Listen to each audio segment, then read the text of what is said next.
মুরব্বী সাহেব, এরা নাকি দেশে ভাষা আন্দোলনের কমিটি গঠন করব। শুন কি মাতে এরা কি কমিটি গঠন করবে? আমার তো বুঝি আছে ওই দিনে এর মার বিয়া হইছে, ভাষা আন্দোলন করতো। আর আজকে নাকি এরা দেশে ভাষা আন্দোলন করবে। ওরা নাকি বার্ষিক পন্ডিত হয়ে গেছে গা। আপনি কি বলেন? আরে রুস্তম আলী মুরব্বী সাহেব, আপনি কোনো চিন্তা করবেন না। আমারও থাকতে এরা ভাষা আন্দোলনের কোনো চিন্তাই করতে পারবে না। আপনি আর আমি আবার মেডে নেমে যাব, তাহলে উর্দু হবে এই দেশের রাষ্ট্র ভাষা।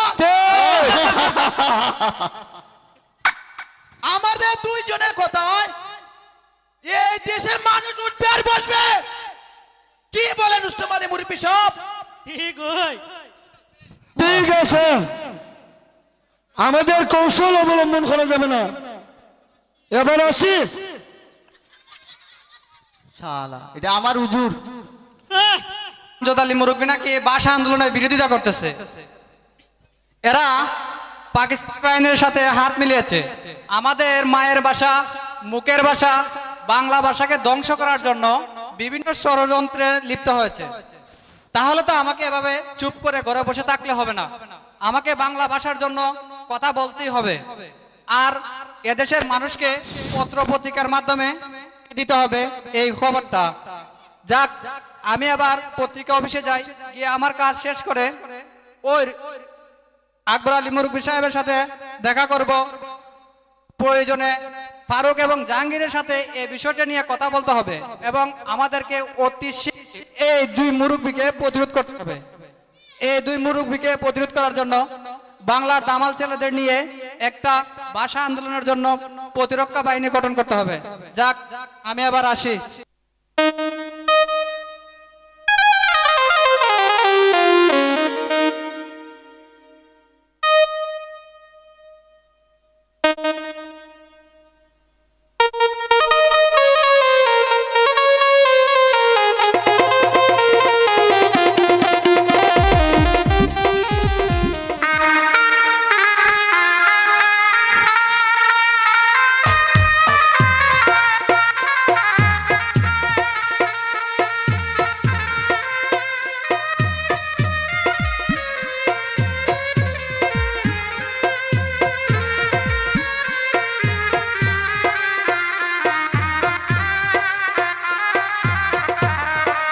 মুরব্বী সাহেব, আরে সাংবাদিক আন্নান দেখি, তুমি এত ব্যস্ত কেন? আসো, ভিতরে আসো।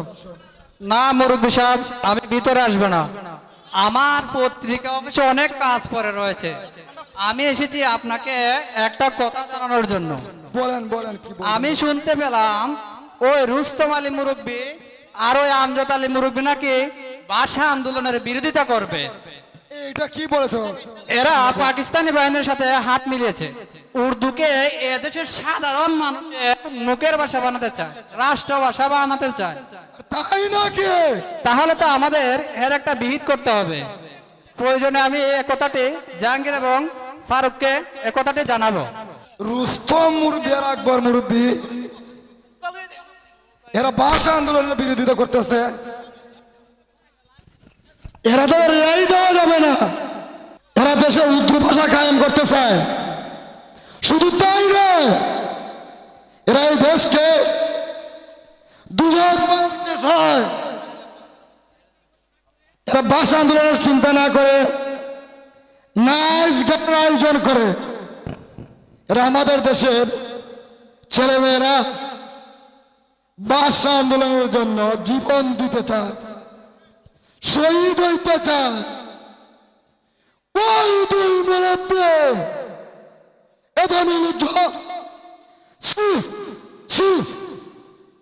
যদি আয়ালজ্জ থাকতো তাহলে এই দেশ থেকে পালিয়ে যেত, ওই রমেশ গণকের মতো। কি বলেন আপনারা?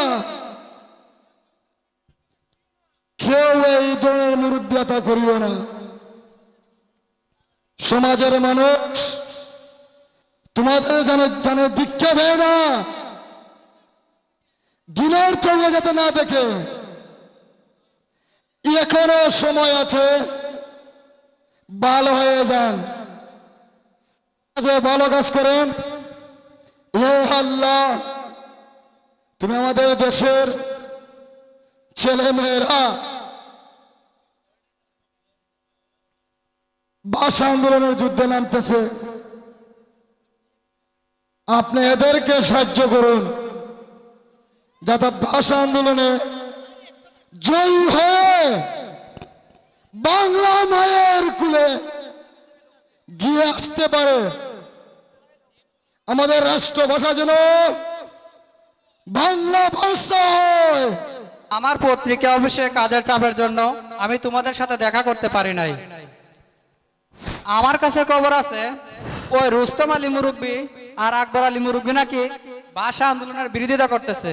এরা পাকিস্তানি বাহিনীর সাথে হাত মিলেছে। এমনকি আমি চোখে দেখলাম এরা এদের মেয়ের বয়সী একটা মেয়েকে বাইজি সাজিয়ে জোরপূর্বক নাচ গানের ব্যবস্থা করতেছে। এরা অন্তত নিচু প্রকৃতির লোক। এরা দেশ এবং দশের বিচার কি করে? জাহাঙ্গীর এবং ফারুক, আমি তোমাদের কাছে অনুরোধ জানাই, এই দুই মুরব্বীকে আগে প্রতিরোধ করো এবং তোমাদের নেতৃত্বে বাংলার দামাল ছেলেদের নিয়ে একটি মুক্তিযুদ্ধের এবং ভাষা আন্দোলনের বাহিনী গঠন করো এবং তাদেরকে প্রতিরোধ করো।